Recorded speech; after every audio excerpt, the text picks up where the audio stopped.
Para mahimot ng blooming, dapat natay good nga ground. Ang ground mo ato ang kasing-kasing atong karakter. Number 2, you need to cultivate the ground. Dili lang taman magtanom, ato ning i-cultivate. Ang cultivate term ni siya sa mga farmers or sa mga nagapananom. Pasabutan na is patambukon ba ang palibot. Naiduha ka major parts ang pag-cultivate. Number 1, kining paglimpyo sa mga sagbot, o ikaduha kining pagbugkal sa yuta o pag-fertilize.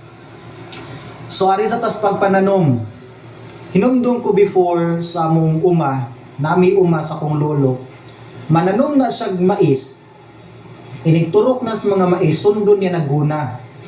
Ibtunton niyang mga sagbot nga manurok kilid sa mais.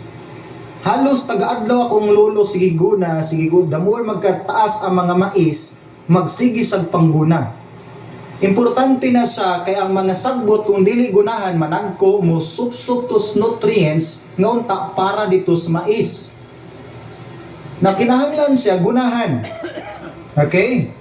Now ang mga sagbot nagrepresent biani sa ato ang mga sala.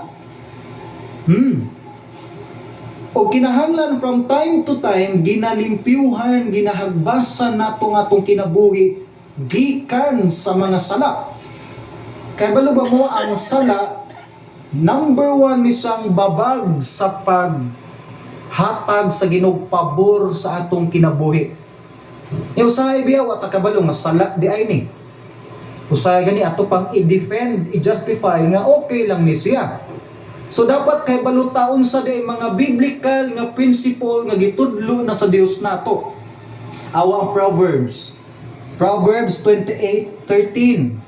Tanawas yung Bible. He who covers his sins will not prosper. Siya nga nagatabon sa iyang sala, dili gyud daw mulambo. Gusto ba ka mulambo? Gusto ka makahatag og good nga future sa imong kabataan? Ayaw tagui imong sala. Wala pasabot imong ibutang og billboard. Ipakita, no.